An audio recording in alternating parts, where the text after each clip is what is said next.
pesquisador nos Estados Unidos, estudando o comportamento cerebral no momento de afeto, prescreve de maneira bem humorada, mas séria, 7 abraços por dia para você viver bem do ponto de vista emocional. Por que isso? A fundamentação dele foi descoberto que um abraço genuíno, como expressão de afeto, aumenta o nível de serotonina. Serotonina é o neurotransmissor do bem-estar, de modo que ele prescreve 7 abraços por dia. Dá um abraço à pessoa que está do seu lado, cumprimente alguém de maneira afetuosa. Eu de abraço, estou ótimo agora.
Na linha das duas que produzimos ontem. Abraça seu filho, abraça sua esposa, abraça seu marido. Surpreenda com um afeto. É remédio natural para a tristeza, para o isolamento, para o afogamento emocional. Não se esqueça disso. Abraça, deixe-se abraçar, expresse o seu afeto. Quando se lembram da faxina emocional, faxina mental, eu ensinei ontem, ao se deitar, traga à memória 7 motivos de gratidão por situações vivenciadas ao longo do dia, boas ou ruins, em tudo dai graça, diz a Escritura Sagrada. Depois, 7 afirmações bíblicas de encorajamento, na sequência, contar as bênçãos, resgatar a memória e as intervenções de Deus. Faça isso ao se deitar 5 minutinhos. Ao acordar, automaticamente traga à mente gratidão e afirmação bíblica de encorajamento. Isso vai faxinar e renovar a sua mente, dispolir a sua atmosfera mental. A outra dinâmica que apresentamos, pode se assentar. Chave de bloqueio. Jesus utilizou a chave de bloqueio no episódio da tentação.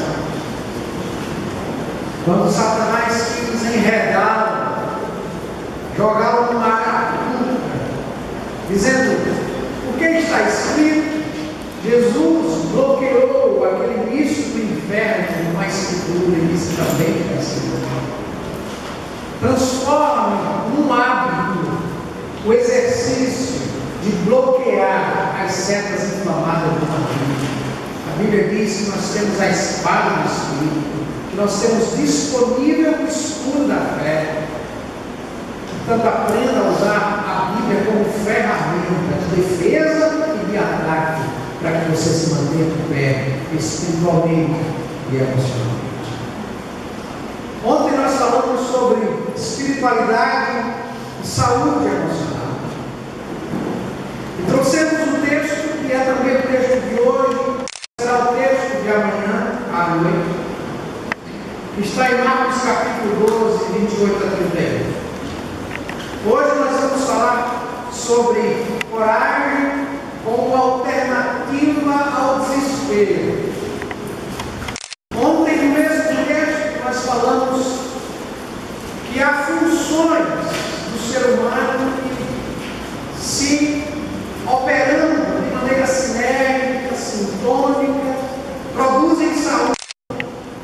Se elas não operam de maneira sinérgica, produzem travamento da vida, relacional, emocional e espiritual.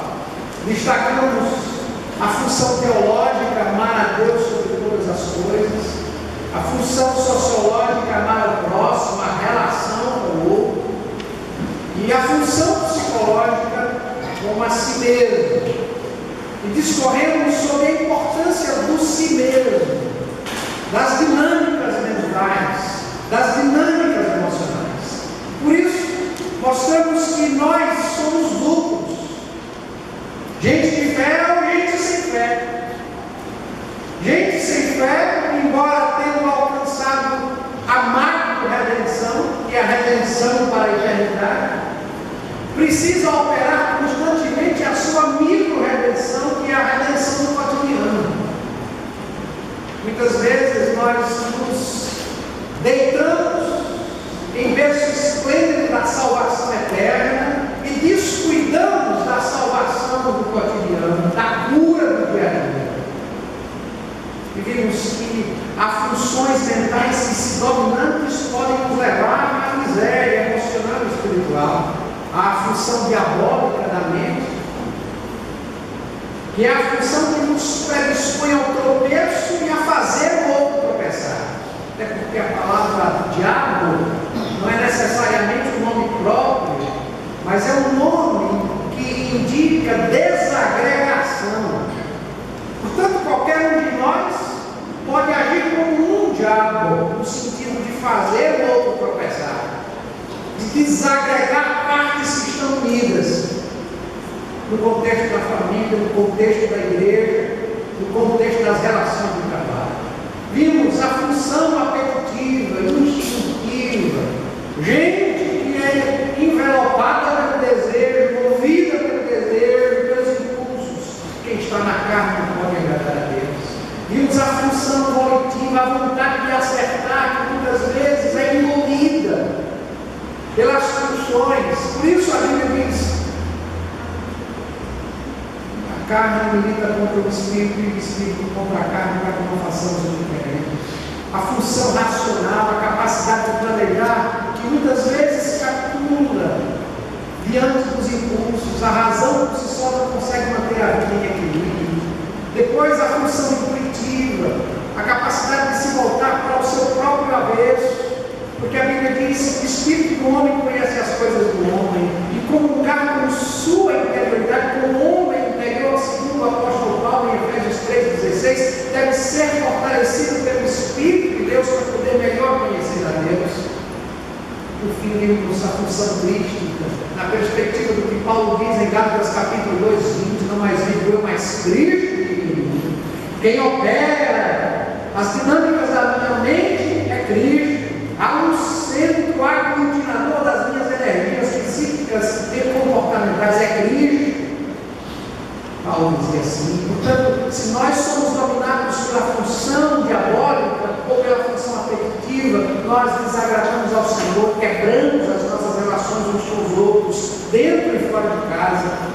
Mas se nós somos dominados pela função crística, nós temos o nosso comportamento transformado, a nossa vida renovada, e a mente renovada conhece plenamente a boa, agradável e perfeita vontade de Deus. Hoje, na perspectiva do mesmo texto, eu quero ler o texto com vocês, Marcos capítulo 12, 28 a 31, aproximou-se dele dos escribas que os tinham ouvido disputar, sabendo que lhes tinha respondido bem, perguntou-lhe: qual é o primeiro de todos os mandamentos? E Jesus respondeu-lhe: o primeiro de todos os mandamentos é: ouve, Israel, o Senhor nosso Deus é o único Senhor. Amarás, pois, ao Senhor teu Deus de todo o teu coração e de toda a tua alma e de todo o teu entendimento e de todas as tuas forças. Este é o primeiro mandamento. E o segundo, semelhante a este, é: amarás o teu próximo como a ti mesmo. Não há outro mandamento maior do que estes. O texto nos coloca diante de Deus, do outro e de nós mesmos. Na perspectiva do eterno, do absoluto, na perspectiva da horizontalidade de nossas relações, perspectiva de profundidade, das dinâmicas que ocorrem no homem interior. Por que coragem?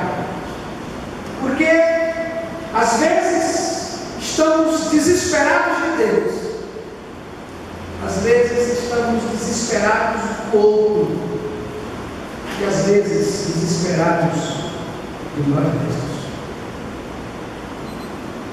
A reflexão de hoje é fruto da leitura que eu fiz, continuo fazendo, a partir do pensamento de um irmão nosso, já falecido, chamado Montinho, que escreveu sobre a coragem de ser.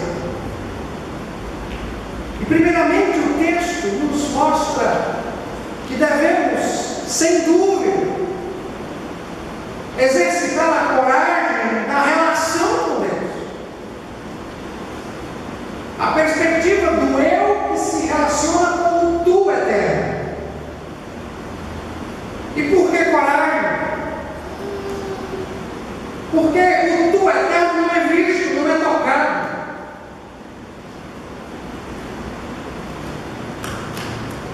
Às vezes há sim,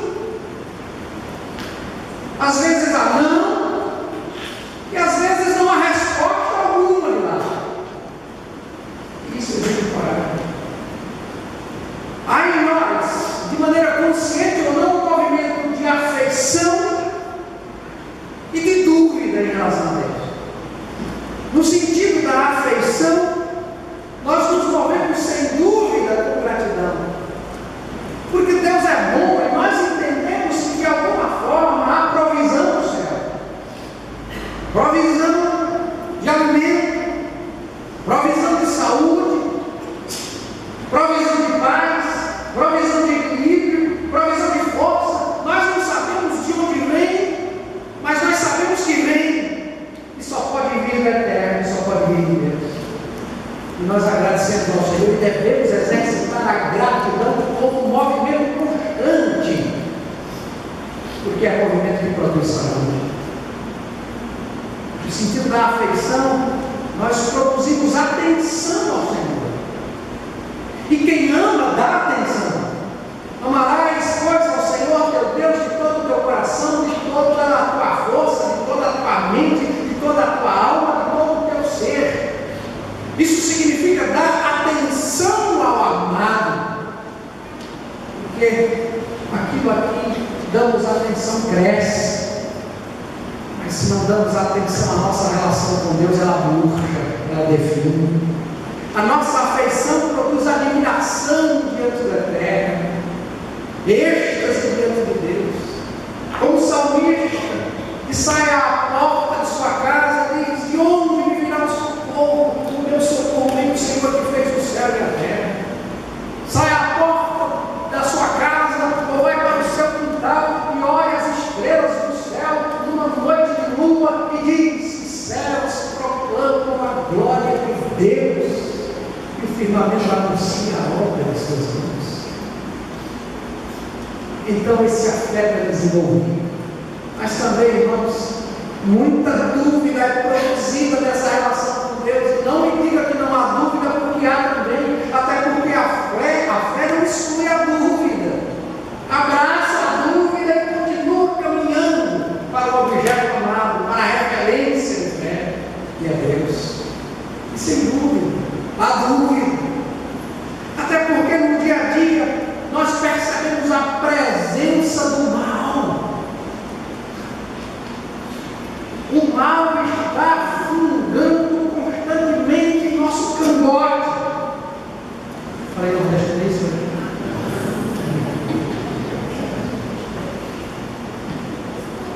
Está presente em cada canto da vida. Basta ligar o televisor, andar pelas ruas.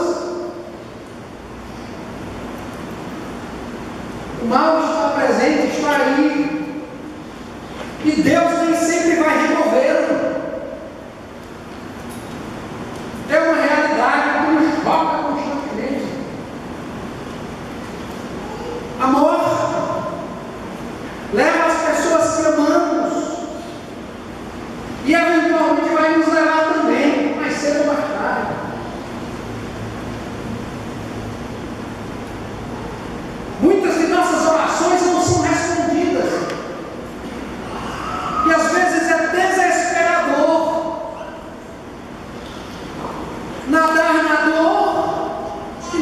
escutar resposta.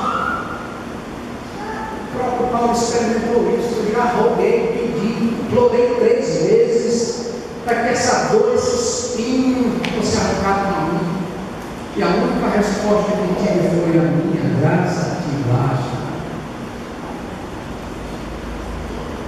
E no caso de Paulo, não foi dor buscada, foi dor dada. Porque a dor dada é dor buscada. E muitas vezes nós buscamos a dor com nossas escolhas e queremos que Deus remova a nossa dor. Mas toda escolha tem consequências, mas há dores que são dadas, não são pedidas, elas vêm. Uma doença que se instala, é um acidente que rasga a alegria de uma família, é um casamento de tantos anos que parecia blindado a tudo, de repente desmorona diante de um impulso sem controle, de um olhar libidinoso, de uma atitude precipitada. Sim. Aí vem a dúvida. E muitas vezes o desespero. Por isso que é fundamental ter coragem na relação com Deus. A coragem de continuar com Deus mesmo quando o sentimento é de desamparo. E foi assim que Jesus nos ensinou sobre coragem. Lá na cruz, Ele gritou, Ele esperneou: Deus meu, por que me abandonaste? Por que me abandonaste? Portanto, a coragem que Jesus nos ensinou é a coragem de continuar em Deus mesmo quando nós estamos nos sentindo abandonados por Deus. E aí você pode argumentar teologicamente: mas Deus nos abandona. Que história é essa para qual Deus nos abandona? Nós nos sentimos abandonados, e isso é o que importa no sentido existencial. E o que mais importa é continuar em Deus apesar desse sentimento de abandono. Como Jó, devastado por notícias avassaladoras, disse: o Senhor, prostrado, o Senhor deu, o Senhor tomou, bendito seja o nome do Senhor. Mas Paulo também nos ensina sobre coragem. Não só no episódio em que sente o espinho cravado, a dor em sua vida, mas também quando ele diz em Filipenses capítulo 4, a partir do verso 11, quando ele ensina sobre coragem, ele diz: eu sei que é passar necessidade, e sei que é ter fartura. Aprendi o segredo de viver contente em toda e qualquer situação. Tudo posso naquele que me fortalece. E quando ele diz eu aprendi, suponho que antes não sabia. É um processo. Por isso, inteligência espiritual e inteligência emocional podem ser aprendidas. O cérebro é capaz de aprender, de assimilar registros novos. É o que a neurociência chama de plasticidade, a capacidade de reinvenção. Ou seja, quem você é hoje não é seu destino, você pode mudar. Por isso, em primeiro lugar, mude na sua relação com Deus, aprenda a se colocar diante de Deus sobre isso, mesmo quando as respostas não vêm, mesmo quando o sentimento for de desespero ou de abandono. Exercite a coragem de ser Deus. Como o próprio Jesus disse: no mundo vocês terão aflições, mas tenham coragem, tenham bom ânimo. Eu venci o mundo e vocês também vencerão. Se nós não permanecermos em Cristo e com Cristo, certamente seremos mais que vencedores, diz a Bíblia.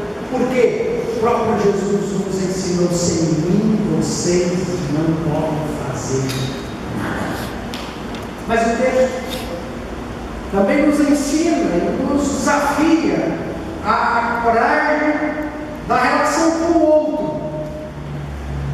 Não é mais o tu eterno, é o tu temporal, é o tu de carne e osso, é o tu que tem olhar, é o tu que interpreta o nosso olhar. E nem sempre a interpretação que vem do outro é uma interpretação que nos beneficia. E é dessa dimensão relacional que vem tanta dor, tantas feridas, tantos conflitos, tantos problemas. Por isso, como pais, como maridos, como esposas, como filhos, como amigos, como irmãos em Cristo, enfim, nós precisamos aprender que há necessidades psicológicas básicas que precisam ser observadas em nossos relacionamentos. Eu tenho necessidades em que aquele que se relaciona comigo também as tem. E é fundamental que sejam necessidades observadas e supridas. A necessidade básica diz amar e ser amado. Dizem os cientistas do comportamento hoje que é fundamental que o indivíduo tenha pelo menos uma pessoa, pelo menos uma, com quem haja reciprocidade no cuidado, na atenção, no carinho, na valorização. Porque sem isso o indivíduo murcha, amolece. Necessidade de se sentir valorizado por si mesmo, no sentido de construção da autoestima, e de ser valorizado, estimado pelos outros, é uma necessidade básica também. E se nós, no contexto de comunidade, no contexto de família, no contexto de casamento, tivéssemos isso em mente, certamente nós produziríamos relacionamentos muito mais saudáveis. Para você ter uma ideia, o perfil de orientação relacional tem muito a ver com azedume nos relacionamentos ou produção de saúde nas relações. O indivíduo extrovertido tem necessidades diferentes daquele que é introvertido. E quando um introvertido e um extrovertido estão juntos, se essas necessidades não forem observadas e supridas, em algum momento a relação vai se partir, vai azedar.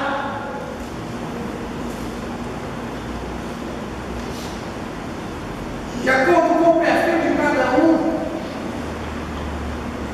as necessidades de controle, de poder, para uns, o controle é fundamental, para outros, não há necessidade de controle, mas também não há submissão no sentido de ser controlado.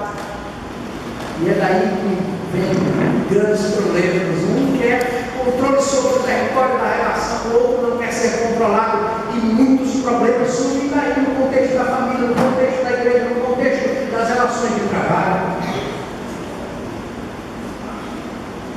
No sentido da expressão do afeto, marido e mulher, por exemplo, um tem a expressão do afeto de maneira fluida, expressa constantemente o afeto que sente, mas precisa de muito afeto, como uma planta que precisa de muita água.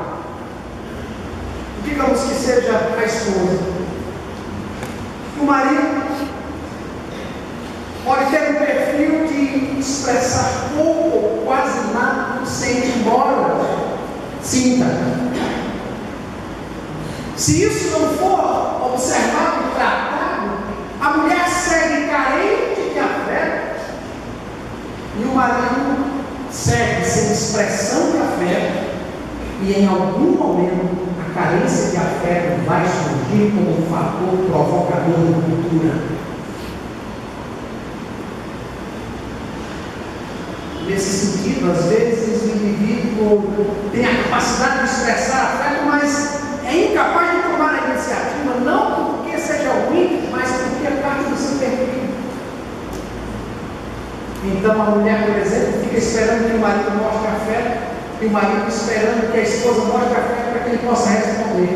E cada um fica esperando o outro, e a expressão do afeto fica empobrecida pelo que ele faz. Há necessidades de parte a parte que precisam ser observadas. Meus irmãos, a verdade é que, primeiramente, relacionamentos produzem alegria e dor. Isso é inevitável.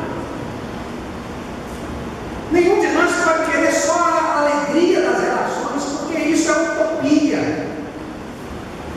Relacionamento produz alegria e tristeza, afeto, abraço e arranhões. E nós precisamos aprender a conviver com isso. Nós machucamos as pessoas, mesmo aquelas pessoas que amamos. E às vezes mais, porque elas estão mais próximas dentro de nossa própria casa, nossos filhos, a esposa, o marido. Porque do lado de fora, muitas vezes nós colocamos a máscara, o papel social, mas dentro de casa a máscara cai e nós apresentamos quem de fato nós somos, como estamos nos sentindo, e as frustrações lá de fora muitas vezes são trazidas para dentro de casa. As pessoas nos machucam, mesmo aquelas pessoas que nos amam, elas nos machucam também.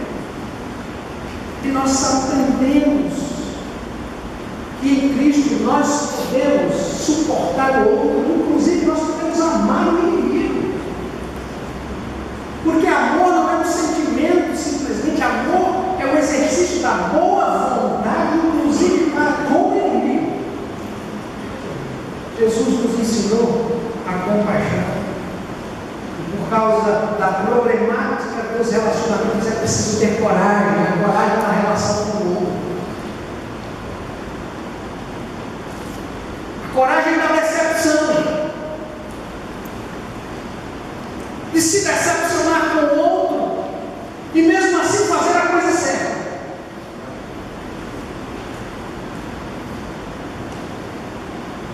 E mesmo quando não há mais emenda em função da situação, do momento, do contexto, a coragem da pistolagem madura. A Bíblia está repleta de momentos em que indivíduos precisaram andar à parte, do ponto de vista geográfico, mas permaneceram inteiros do ponto de vista da relação. Esse tipo de coragem é a coragem da permanência, mas de uma permanência adulta, em que as partes envolvidas pactuam no sentido de decisões e escolhas saudáveis, maduras e de acordo com o contexto e a orientação da palavra de Deus. E aqui eu cito Tíquico, quando ele diz: nossa ansiedade coloca máscaras assustadoras sobre todos os homens e coisas. Se nós nos despimos dessas máscaras, aparecem suas próprias fisionomias e o medo que elas causam desaparece. Quer uma regra básica que pode me ajudar? O medo e a insegurança que você está sentindo em relação ao outro, é possível que o outro esteja sentindo a mesma coisa. As mesmas necessidades de amar e ser amado que você está carregando são as necessidades que o outro pode estar sentindo e certamente sente. Essas máscaras assustadoras, uma vez caídas, podem mostrar o outro como o outro é, com suas dores, sua história sangrada pela vida, seus descuidos, seus medos, sua insegurança. É preciso, sem dúvida, é preciso coragem, a coragem da relação, a coragem de se expor a situações que podem trazer dor e podem trazer luta e às vezes podem trazer até luto no sentido da perda da dinâmica da relação, do afeto da relação. Mas é fundamental ter coragem para se relacionar. Nesse sentido, meus irmãos, nós precisamos entender que a coragem da relação com o outro é a coragem que nos leva a pensar que as ferramentas bíblicas são ferramentas de perdão, ferramentas de compaixão, ferramentas de arrependimento e ferramentas de retorno. Jesus disse: se você vier ao altar e aí você descobrir que seu irmão tem alguma coisa contra você, deixe no altar a sua oferta e vá primeiro reconciliar-se com o seu irmão e depois venha e ofereça a sua oferta. Mas o texto nos mostra que precisamos de coragem na relação intrapessoal, coragem que você precisa desenvolver na relação consigo mesmo.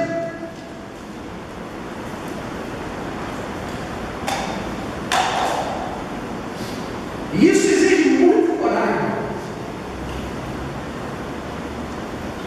E muitas vezes olhar-se no espelho e não gostar do que vê. Eu não estou falando apenas do corpo, eu estou falando do comportamento, eu estou falando da consciência, eu estou falando da ansiedade, eu estou falando do vazio, eu estou falando da insignificação, estou falando do escuro que é carregado.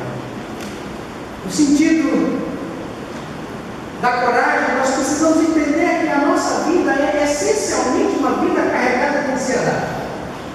E eu não estou falando de ansiedade clínica, que já é patologia. Tillich, por exemplo, destaca 3 tipos de ansiedade que toca a nossa vida no cotidiano. A necessidade, ou melhor, a ansiedade de destino e de morte, a ansiedade de vazio e insignificação, e a ansiedade de culpa e de condenação.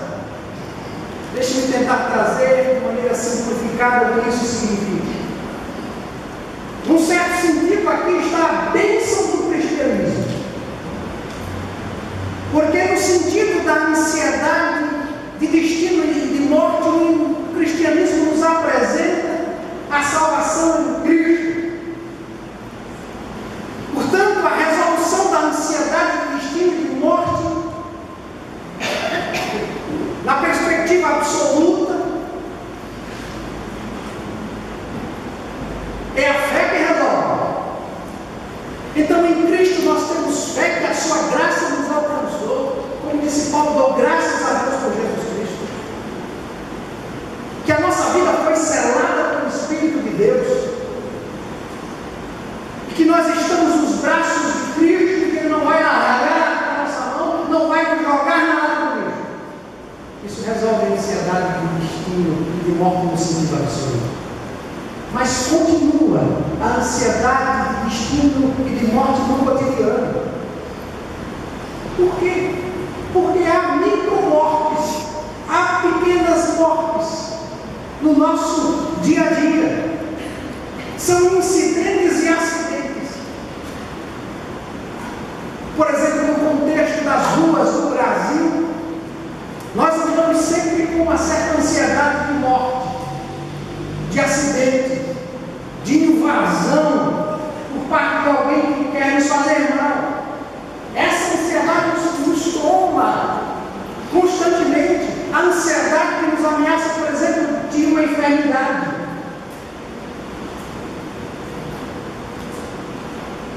Porque nós nos sentimos limitados, finitos, vulneráveis. Mas há a ansiedade de insignificação e de vazio. No sentido eterno, a fé cristã resolveu essa ansiedade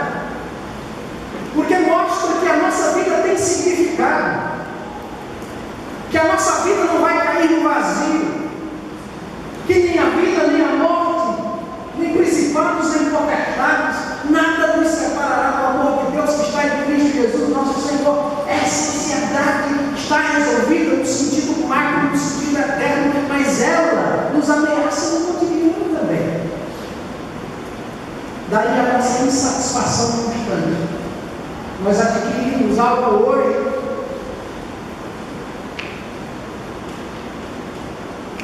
ficamos encantados com aquele novo brinquedo, daqui a pouco nós queremos outra coisa. Aquele diploma já não nos serve mais, aquela casa já é pequena, aquela conquista já não tem mais tanto significado.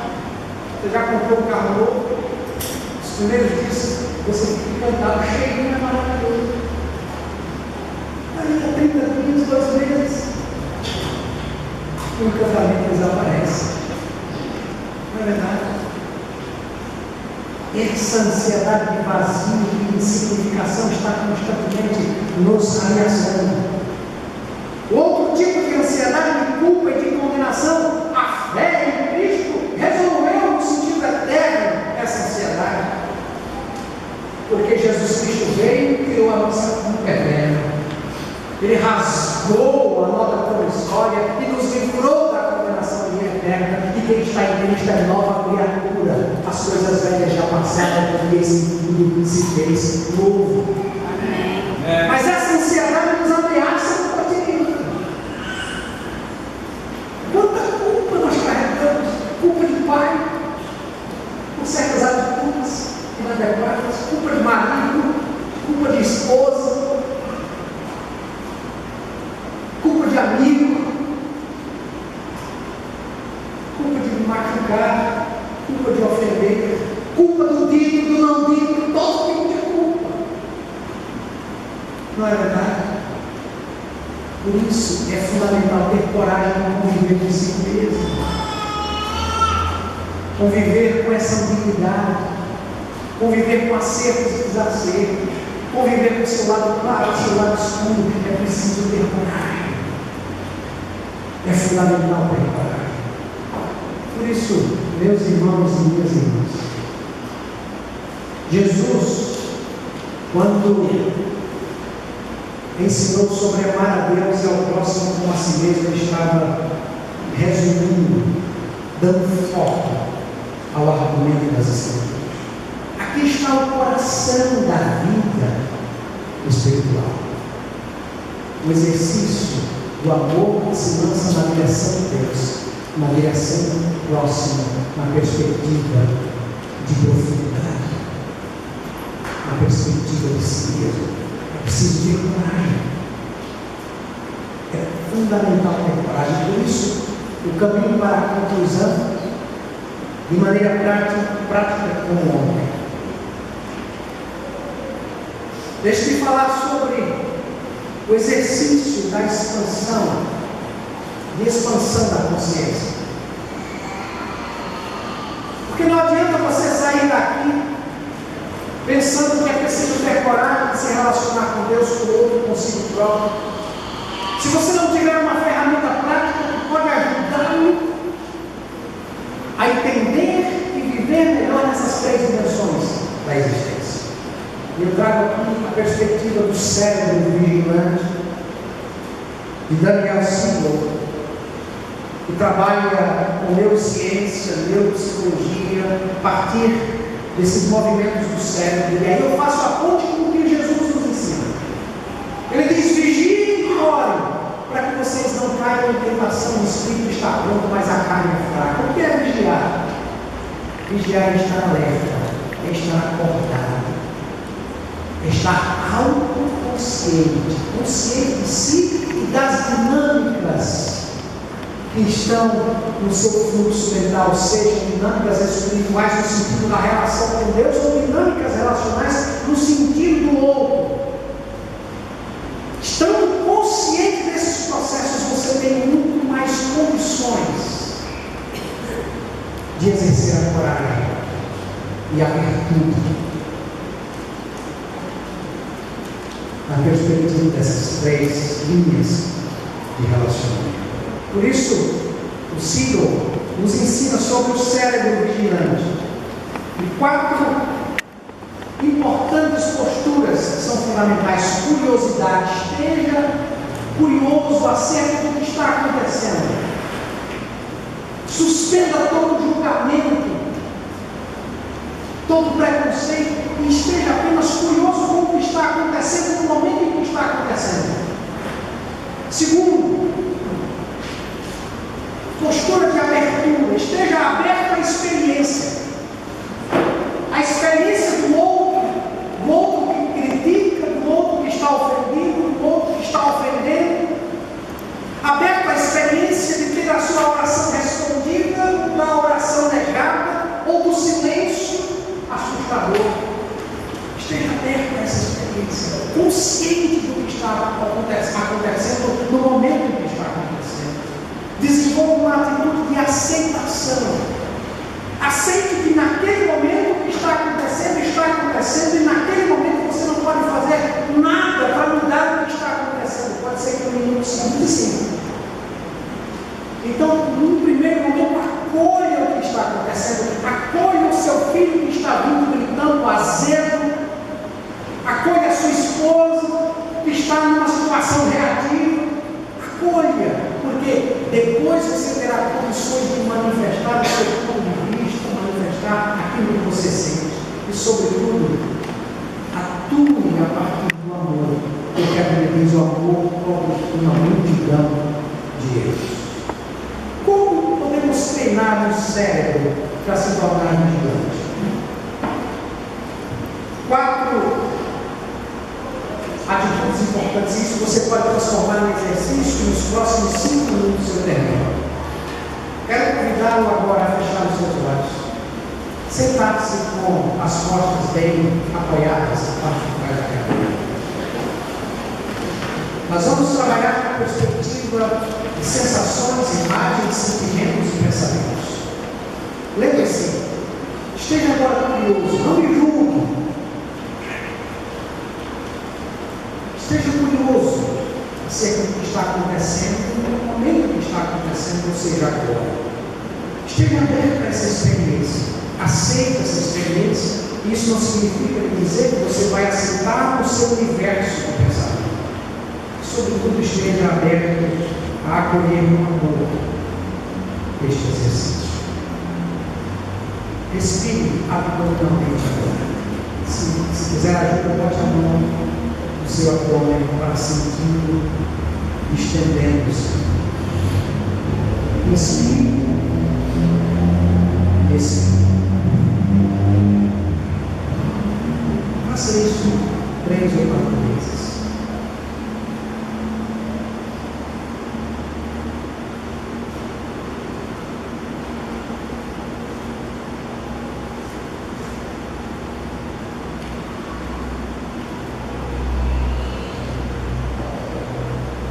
Agora preste atenção ao momento, na perspectiva dos 5 sentidos.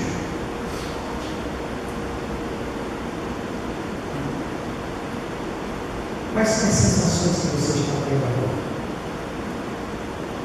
Talvez a textura da sua roupa, a planta dos pés, no chão. Talvez na sua pele, algum movimento que você antes não estava percebendo. Escute o que você não estava escutando antes.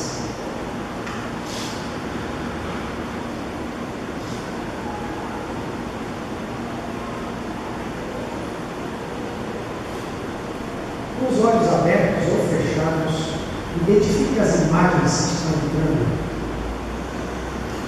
no seu fluxo mental.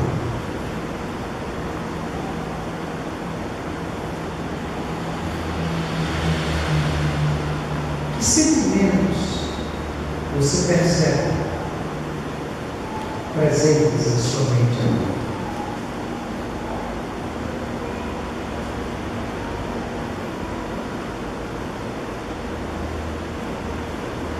Alegria, tristeza, neutralidade, tédio em função desse exercício, enfim, quaisquer sentimentos. Que pensamentos entram no seu fluxo mental?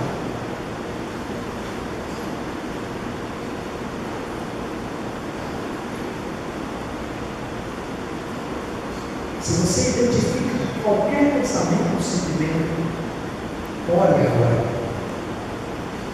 Como diz a Bíblia, levando cativo todo pensamento à obediência de Cristo. Transfira para o plano espiritual os conteúdos da sua mente.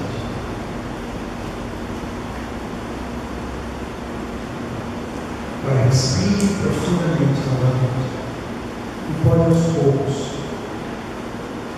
abrir os olhos e olhar.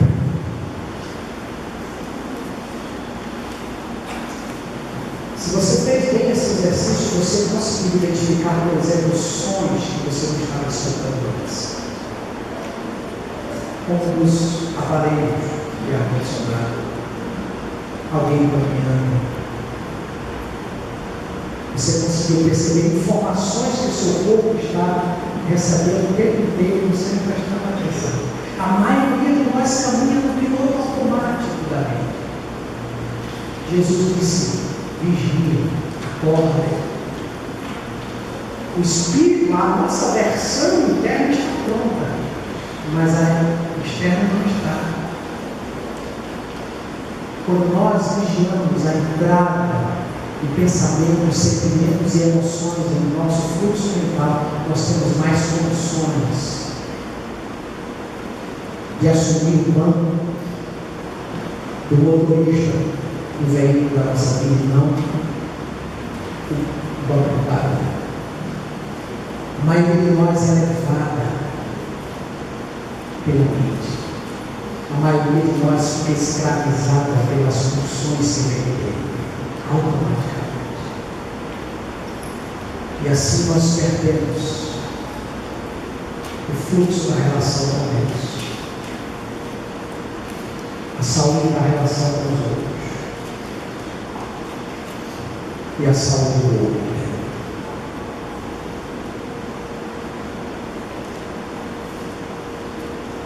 Não se esqueça disso. É preciso ter coragem de dar e receber. A coragem de orar e deixar nas mãos dele. Mesmo que a resposta não venha do seu jeito, do seu tempo não vem dele. E olhar para a sua ferida interna e se abraçar e dizer: eu sou o teu Deus, eu vou caminhar com coragem. E vou fazer a coisa certa em nome de Jesus. Deus amado, obrigado pela serenidade e a profundidade da tua palavra. Obrigado pela coragem de Jesus, que veio, viu e venceu. E ele nos abriu o caminho da vitória assim, dizendo: como o Senhor cruz Josias, Diogo e Ciro. Apesar da sua cruz e por causa dela. Sim. Obrigado por isso. Ajuda-nos, Senhor, nessa bênção. Ajuda-nos a produzir essa coragem do relacionamento contigo, da relação com os outros e de profundidade. Em